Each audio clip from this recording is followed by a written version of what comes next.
नमस्कार मित्रांनो, मी शुभम पवार. मित्रांनो, मुख्यमंत्री माझी लाडकी बहीण या योजनेअंतर्गत आपण काही महत्त्वपूर्ण तुमच्या मनातील प्रश्न आहेत, त्याची उत्तरे देण्याचा या व्हिडिओमध्ये प्रयत्न करणार आहे.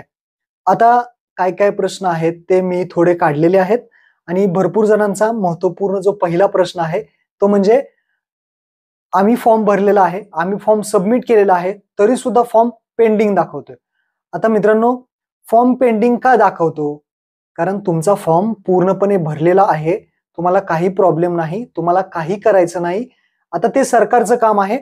फॉर्म पेंडिंग का दाखवतो? तर सरकारी अधिकारी तो जो फॉर्म तुम्ही भरलेला आहे, तो फॉर्म चेक करतील.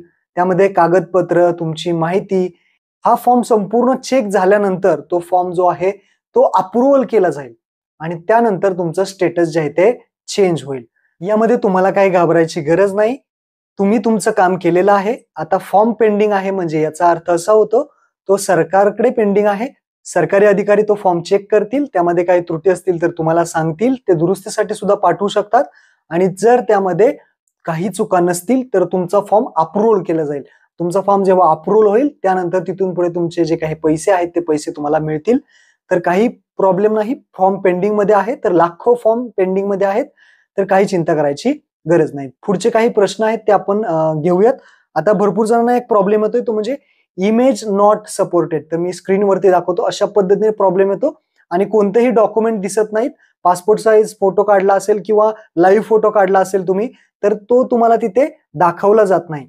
तर हा प्रॉब्लेम काय आहे? हा प्रॉब्लेम तुमचा नाही, हा प्रॉब्लेम ॲपचा आहे. त्यामुळे तुम्हाला काही घाबरायची गरज नाही. तुम्हाला अशा पद्धतीने जर दाखवत असेल, हा स्क्रीनवरती फोटो पहा, अशा पद्धतीने दाखवत असेल, तर तुम्ही बिनधास्त फॉर्म तुम्ही सबमिट करा आणि ओ-टी-पी टाकून तो फॉर्म तुम्ही सबमिट करू शकता. काही तुम्हाला अडचण येणार नाही. हा ॲपचा प्रॉब्लेम आहे. पुढचा प्रश्न आहे, पासपोर्ट साइज फोटो तो आम्ही अपलोड करू शकतो का? असे भरपूर जण विचारतात. तर जो काही नवीन जी-आर काल आलेला आहे, त्यानुसार तुम्ही आता जो काही पासपोर्ट साइज फोटो आहे, तो तुम्ही अपलोड करू शकता. लाईव्ह सुद्धा अपलोड करू शकता आणि पासपोर्ट साइजचा फोटो सुद्धा तुम्ही आता अपलोड करू शकणार आहात. त्यानंतर पुढचं स्वघोषणापत्र आम्ही अपलोड करू शकतो का? जे काही उत्पन्न दाखला ज्यांच्याकडे नाहीये, ज्यांच्याकडे रेशन कार्ड नाहीये, त्यांनी स्वघोषणापत्र अपलोड करू शकता का असं विचारताय. तर याचा उल्लेख कोणत्याही जी-आर मध्ये अजून करण्यात आला नाही. भरपूर घोषणा वगैरे झाल्या असतील पण जी-आर मध्ये याचा उल्लेख नाहीये. त्यामुळे स्वघोषणापत्र तुम्ही अपलोड करू नका. तुम्हाला यामध्ये काही प्रॉब्लेम येऊ शकतो. तुमचा फॉर्म रिजेक्ट होऊ शकतो. तर उत्पन्नाचा दाखला अपलोड करा. उत्पन्नाचा दाखला नसेल तर पिवळे किंवा केशरी रेशन कार्ड तुम्ही अपलोड करू शकता. त्यानंतर पुढचा प्रश्न होता की वेबसाईट पोर्टल कधी येणार आहे? तर वेबसाईट पोर्टल सुद्धा येणार आहे. एका आठवड्याच्या आतमध्येच वेबसाईट असेल, पोर्टल असेल ते येईल. तर ज्यांना सी-एस-सी सेंटर असतील, महाई सेवा केंद्र चालक असतील, तर त्यांना यावरती सुविधा मिळणार आहे. त्यांचं लॉगिन करून आणि त्यांना कमिशन सुद्धा ₹50 देण्यात येणार आहे. त्यानंतर पुढचा प्रश्न आहे, ॲपमधून कोणीही कितीही फॉर्म भरू शकतं का? हो, ॲपमधून तुम्ही कितीही आणि कोणीही, कोणताही व्यक्ती कितीही फॉर्म भरू शकतो. ॲपच तसं बनवलं आहे. तुम्ही घर बसल्या फॉर्म भरा, तुम्ही कोणाचेही फॉर्म भरा. ॲप असं बनवलं आहे की त्यामध्ये कोणालाही प्रॉब्लेम नाही आला पाहिजे. घर बसल्या कोणीही, कितीही, कोणाचेही फॉर्म भरू शकता. तर हा प्रश्न तुमचा क्लिअर झाला असेल. आता भरपूर जण असा एक प्रश्न विचारत होते की अधिवास प्रमाणपत्र आणि उत्पन्नाचा दाखला या दोन्ही ठिकाणी आम्ही रेशन कार्ड अपलोड करू शकतो का? तर मित्रांनो लक्षात ठेवा, अधिवास प्रमाणपत्र जे आहे त्या ठिकाणी तुम्हाला 15 वर्षापूर्वीचं रेशन कार्ड जर असेल तर तुम्ही अपलोड करू शकता. जर 15 वर्षापूर्वीचं जर ते रेशन कार्ड नसेल तर तुम्ही त्या 2 नंबरच्या ऑप्शन मध्ये म्हणजे अधिवास प्रमाणपत्रामध्ये तुम्ही रेशन कार्ड अपलोड करू शकत नाही. हा पॉइंट क्लिअर झाला. मग रेशन कार्ड तुम्ही कुठे अपलोड करू शकता? तर कोणतेही रेशन कार्ड तुम्ही म्हणजे पिवळे किंवा केशरी रेशन कार्ड तुम्ही उत्पन्नाचा जो दाखला आहे तिथे तुम्ही अपलोड करू शकता. तिथे तुम्हाला अट नाहीये 15 वर्षाची. तुमचं नवीन रेशन कार्ड असू द्या किंवा जुनं रेशन कार्ड असू द्या. तुम्ही त्या ठिकाणी म्हणजेच उत्पन्नाच्या दाखल्याच्या ठिकाणी तुम्ही तुमचं पिवळं किंवा केशरी रेशन कार्ड अपलोड करू शकता. हा पॉइंट क्लिअर झाला. पुढचा प्रश्न आहे, जॉईंट खातं चालेल का? तर जॉईंट खातं चालणार नाही. जॉईंट खात्यामध्ये कसं असतं, कधी जॉईंट खातं मुलीचं असतं, कधी मुलाला जॉईंट असतं किंवा पतीला जॉईंट असतं. तर अशा ठिकाणी वडिलांना जॉईंट असतं. तर अशा ठिकाणी काय होतं, जे काही पैसे आहेत ते तुम्हाला बरोबर येणार नाहीत कारण आधार कार्डने पैसे येणार आहेत. काही ठिकाणी आधार लिंक वडिलांचं असतं किंवा मुलाचं असतं, मुलीचं असतं, आधार कार्डची जी काही लिंकिंग प्रोसेस आहे ते जॉईंट खात्याला आपल्याला माहित नसते. त्यामुळे जॉईंट खातं अपलोड करू नका. सिंगल जे काही अकाउंट आहे तुम्ही नवीन काढू शकता आणि ते खातं महिलांनी अपलोड करणं गरजेचं आहे. त्यानंतर पुढचा प्रश्न आहे, पीएम किसान योजनेच्या ज्या महिला आहेत त्यांना यामध्ये लाभ मिळेल का? तर जो काही नवीन जी आर काल आलेला आहे, तर ज्या महिला पीएम किसान योजनेचा लाभ घेतात, ज्यांना पीएम किसान योजनेचा हप्ता मिळतो, त्या सुद्धा आता या योजनेमध्ये लाभ घेऊ शकतात. परंतु तुम्हाला ऑनलाईन फॉर्म भरायची गरज नाही. पीएम किसान योजनेत ज्यांना पैसे येतात, ज्या महिलांना, त्यांनी ऑनलाईन फॉर्म भरायची गरज नाही. कारण तुमचा जो डाटा आहे तो संपूर्ण डाटा सरकारकडे अगोदर आहे. त्यामुळे तुम्हाला फॉर्म भरायची गरज नाही. फक्त तुम्हाला जो ऑफलाईन फॉर्म आहे त्या फॉर्मची प्रिंट काढायची, त्यावरती तुमची माहिती सर्व लिहायची आणि तो फॉर्म तुम्हाला कुठे द्यायचा आहे? अंगणवाडी सेविकेकडे जमा करायचा आहे. तुम्हाला ऑनलाईन फॉर्म भरायची गरज नाही, ही गोष्ट लक्षात ठेवा. त्यानंतर पुढचा प्रश्न आहे, संजय गांधी निराधार योजना, श्रावणबाळ योजना, या अंतर्गत निराधार योजना असेल, या अंतर्गत आम्हाला पैसे मिळतात, आम्ही फॉर्म भरू का? असं नाही मित्रांनो. तुम्हाला 1500 रुपये जे आहेत ते मिळतात. ज्यांना 1500 किंवा 1500 पेक्षा जास्त रुपये मिळत असतील तर तुम्ही या लाडकी बहीण योजनेअंतर्गत फॉर्म भरू शकत नाही. भरपूर जण हा प्रश्न विचारत होते, तर तुम्ही पात्र नाही. पुढचा प्रश्न घेऊयात. नवीन जे काही लग्न झालेले आहेत त्यांचं रेशन कार्डवरती नाव नाहीये.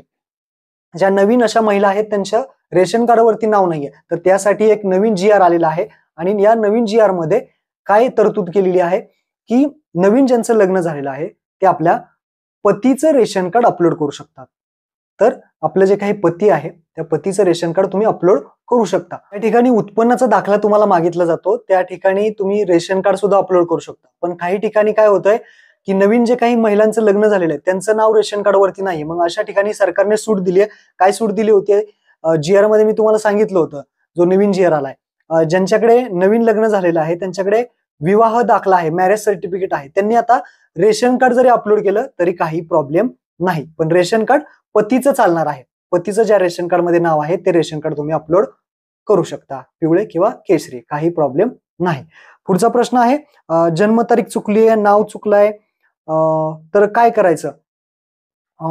दुरुस्तीचा ऑप्शन वगैरे येईल का? भरपूर जण असं विचारतायत की आमची जन्मतारीख चुकली आहे, नाव वगैरे टाकायचं चुकलेलं आहे, काही जिल्हा चुकलेला आहे किंवा काही चुकलं असेल तुमचं, तर अकाउंट नंबर चुकला असेल तर अजून यावरती काही दुरुस्तीसाठी ऑप्शन आलेला नाही. पण दुरुस्तीसाठी जर ऑप्शन आला तर आपल्या चॅनलवरती व्हिडिओ मात्र नक्की येईल. मला असं वाटतंय की दुरुस्तीसाठी सुद्धा ऑप्शन नक्कीच यामधून काढण्यात येईल आणि दुरुस्तीसाठी जेव्हा ऑप्शन येईल तर आपल्या चॅनलवरती नक्की व्हिडिओ येईल. आता पुढचा प्रश्न आहे की शाळा सोडल्याचा दाखला आहे आणि आधार कार्ड आहे, तसेच अजून काही डॉक्युमेंट आहे, मतदान कार्ड आहे. आधार कार्डवरती जन्मतारीख वेगळी आहे, आधार कार्डवरती नाव वेगळं आहे, मतदान कार्डवरती नाव वेगळं आहे, नावामध्ये काही स्पेलिंग मिस्टेक आहे, जन्मतारखेमध्ये वेगळी, शाळा सोडल्याच्या दाखल्यावर जन्मतारीख वेगळी, इकडे वेगळी. तर या परिस्थितीत काय करायचं? मित्रांनो, मी तुम्हाला जर म्हणलं करा अपलोड तर तुम्ही करताल, पण लक्षात ठेवा अपलोड करू नका. कारण जर काही फॉर्म रिजेक्ट झाले म्हणजे जन्मतारखेमुळे किंवा नावाच्या स्पेलिंगमुळे तर तुम्हाला प्रॉब्लेम येईल. त्यापेक्षा अपलोड करू नका. आधार कार्ड तुमचं अपडेट करा, ज्या गोष्टी अपडेट करायच्या त्या गोष्टी अपडेट करा आणि त्यानंतरच फॉर्म भरा. जर काही चुका असतील तुमच्या स्पेलिंग, नावामध्ये, जन्मतारखेत तर फॉर्म भरू नका. अजून एक प्रश्न असा होता की आमचं माहेरचं जे काही दाखला आहे म्हणजे शाळा सोडल्याचा दाखला जो आहे तो लग्नाच्या पूर्वीचा आहे, तर आणि आता लग्न झाले, तर मित्रांनो लग्नाच्या पूर्वीचा जरी शाळा सोडल्याचा दाखला असेल तरी तो अपलोड करावा लागेल. कारण लग्नाच्या दाखल्यामध्ये काही बदल होत नाही. त्यासाठी त्यांनी तुम्हाला ऍपमध्ये लग्नापूर्वीचं नाव सुद्धा विचारलं आहे.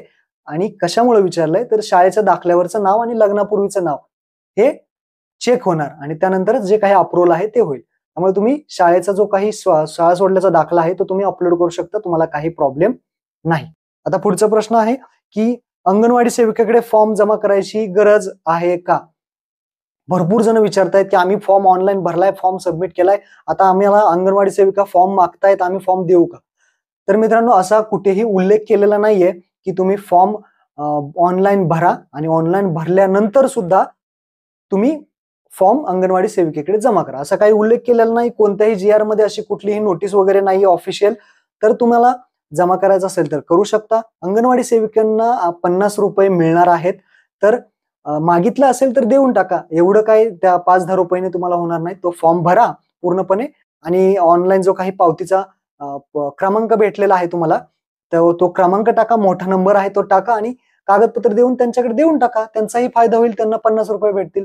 त्यांनाही असं वेळेवर पगार भेटत नाही.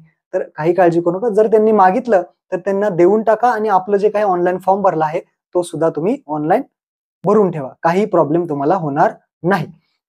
पुढचा प्रश्न आहे, एकदा फॉर्म भरल्यानंतर पुन्हा फॉर्म भरायची गरज आहे का? आता भरपूर जण म्हणतात की भरपूर बदल झालेले आहेत त्याच्यामध्ये, आम्ही फॉर्म भरलेला आहे, फॉर्म भरलाय, आता आम्हाला पुन्हा भरावं लागेल का? तर मित्रांनो, एक गोष्ट लक्षात ठेवा, तुम्ही एकदा फॉर्म भरला ना, तुम्ही 1 तारखेला भरलेला असू द्या किंवा आत्ता फॉर्म भरलेला असू द्या, तुम्ही एकदा फॉर्म भरला तर तुम्हाला पुन्हा फॉर्म भरताच येणार नाही.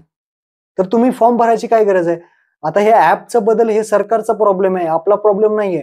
तर तुम्ही अगोदर फॉर्म भरला असेल किंवा आत्ता फॉर्म भरला असेल आणि त्यामध्ये जर सरकारकडून काही चुका झाल्या असतील, आपल्याकडून काही, तर त्यामध्ये आपण काही करू शकत नाही. तुम्हाला पुन्हा फॉर्म भरायची गरज नाही. जर यावरती काही दुरुस्तीसाठी वगैरे आलं तर आपल्या चॅनलवरती नक्की व्हिडिओ बनवला जाईल. तर असेच काही प्रश्न होते. अजून काही प्रश्न असतील तर टेलिग्राम ग्रुप जॉईन करा, व्हॉट्सअप चॅनल जॉईन करा आणि टेलिग्राम ग्रुपला तुम्ही मला प्रश्न विचारू शकता. मी नक्कीच प्रश्नांची उत्तरे देण्याचा प्रयत्न करेल. महत्त्वपूर्ण व्हिडिओ मित्रांना शेअर करा. धन्यवाद. जय हिंद, जय महाराष्ट्र.